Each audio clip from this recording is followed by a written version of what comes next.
So Duncan Osbourn has recently won the F3N European Championships. Now he is at Milton Keynes Model Helicopter Club, which is just down the road from me. So we're going to go over there and we're going to have a chat to Duncan and we're going to ask him for some tips, and we'll even get a little freestyle flight out of him.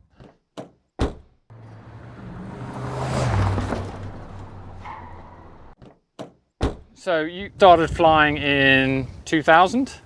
Yes, yeah, that's correct. And your first model was a Hirobo shuttle. Right, now there's a rumour that you still have this Hirobo shuttle. Yes, that is correct, I do. I still have it. Really cool. You've obviously got a heli room with all your helis in. They're kind of strewn around multiple rooms, I'd say. How many you reckon you got in there? Oh, a lot, I would say. Definitely a lot, because we've got everything from like the shuttle days. We've got a Raptor 30, a Raptor 50, you know, kind of the old nitro flyby stuff. The Furies I won the 3D Masters with. Wow. They're not all together, like they're not all kind of built. There's like a lot of parts strewn around as well. Yeah. And then you joined the line in what, 2005?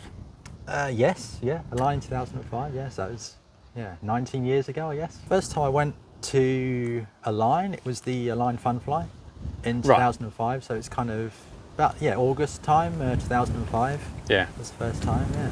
Right, and was that where they asked you to be, join them as a pilot, or? Yes, yeah. That was kind of the initial thing, the first time we went there, yeah. Yeah, oh, very cool. I think Jason Krause was in there. Yeah, he was there. In fact, it was him and me in 2005. Oh, were wow. Like the first ones.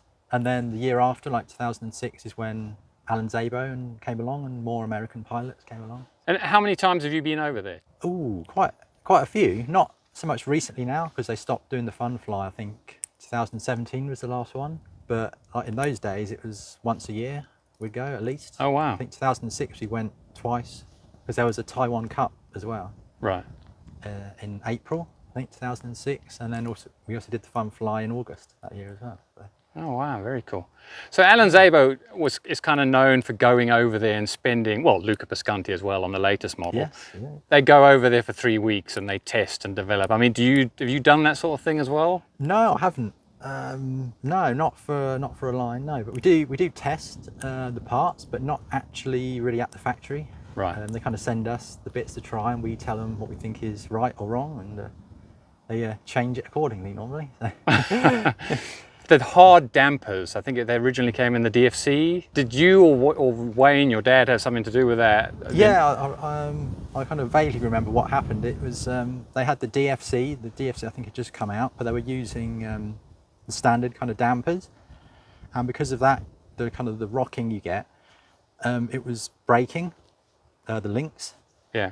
And so what we thought was we actually made, I think, our own just aluminium dampers to put in, so it was like a solid head. And we thought, well, this won't really work. You know, yeah. It might work when it's kind of up to speed, but when you slow down or do an auto or something, we thought it was going to just kind of destroy itself. Yeah. But it turned out to actually work quite well. So we told Align, and that's when they came up with the kind of hard POM plastic damper for the DFC. Wow. Yeah, really cool. Right, so you went to the European F3N Championships recently. Yes. And you and the GB team did quite well. So who is in the the UK team? Right, so the pilots is me. This year was Stu Smith, Dave Fisher and Summer Fisher. Yeah. And of course the team manager was Julie Fisher. Right. Time, it always amazes me, but you always spend quite a bit of time at these events. I mean, how long were you actually there for? Oh yeah, kind of the F3N, like the international competitions go on for a really long time compared to, say, like the Global 3D might be over a weekend. Like the F3N is like a week or just a bit over a week. So I think you get there like the first weekend, like Friday or Saturday, and then they have like an opening ceremony and things and model registration.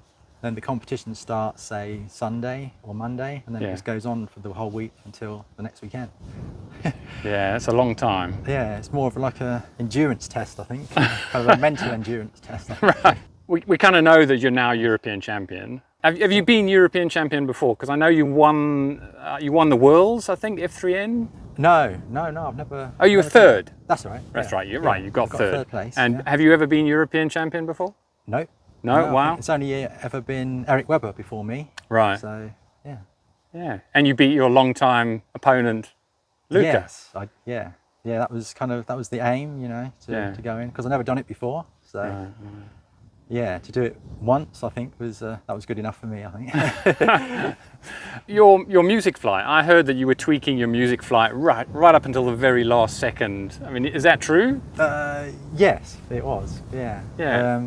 I find because I'm known for using kind of single tracks in the music flight, and I wanted to do a mix of things this time, but I find the mix quite hard to do. I think having a single track, it kind of forces you to fit things to it, you know, so you can kind of be inventive. If you haven't got things that can go to it, you know, that you can do already, you can maybe think of things that would fit better. Whereas the mix, it's more, it feels like you're asking yourself, okay, I can do this thing, now I want to find some music to do that too. So it's kind of the other way around, really. But, I know. I know exactly. So because you've got two things the two variables to play with, it comes 4 times as hard. Yeah. And then your sets, I believe one of your sets rounds was pretty decent. Well, I mean, I think Julie wrote in the blog, the GBR blog, that it was all practically perfect, I think. Well, I won't go that far, but yeah, I think the final round, the set manoeuvres, like the finals, that was good, I think, because considering the second round in the preliminary rounds, I messed up completely. Oh wow! So, on one of them, I basically got 0, I think, for the rolling 001. Right, but I mean, at the end of the preliminaries, you were actually in the lead. You won you carried 1,000 points through to the finals. That's didn't right. You? So you do 4 rounds in the preliminaries, and you can drop 1. So 3 count. So I dropped that one where I messed up the set manoeuvres. Right. So I guess if I hadn't messed that up, I would have been further ahead. You know, the score would have been a bigger gap. Got it. At the end of that. So. Oh wow. Yeah, and then on top of you winning, the team won as well. Yeah, we won as well. Yeah. So I believe that was quite close with Denmark because. Yeah, I think Denmark, they kind of were going all out to win the team, I think, and we had kind of Stu Smith kind of telling us, you know, every few minutes the updates of the scores and everything, and what we all had to do to try and get ahead of them. And yeah, there was Dave and Stu and Summer all involved in that. So yeah, because it looked really close from the scores as well. Because I think you were first, and then I think Rasmus was second, and then there was kind of the Jensens. That's it. Yeah, I think really. Dave had to beat Kim, I think. And wow! So it came down to the very last flight, just the final music round. Yeah. So what models were you actually flying at the Euros? So these ones, the Align, the TB70, the V2. Okay. They've just come out with the V2 now, so it's changed a few little things and tweaked them around. But yeah, just the TB70 I was flying there.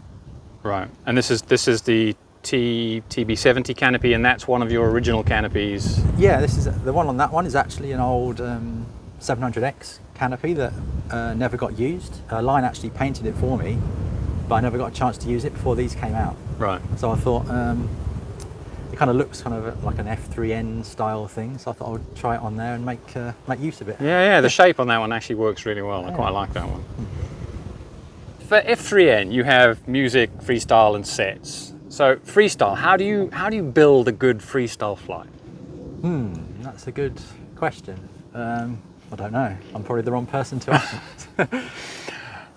Okay, so the manual says, I mean, the guide. There is a guide, obviously. Exactly, yeah. So I'll start by looking at that, I think. And if you look at the kind of the rules and the criteria, I think the freestyle you have 4. So you have precision, difficulty, harmony, and creativity. But going on the K factors, the difficulty and precision are worth far more than the other 2. Right. So you want to start by looking at kind of doing as difficult a things as you can and precisely as well.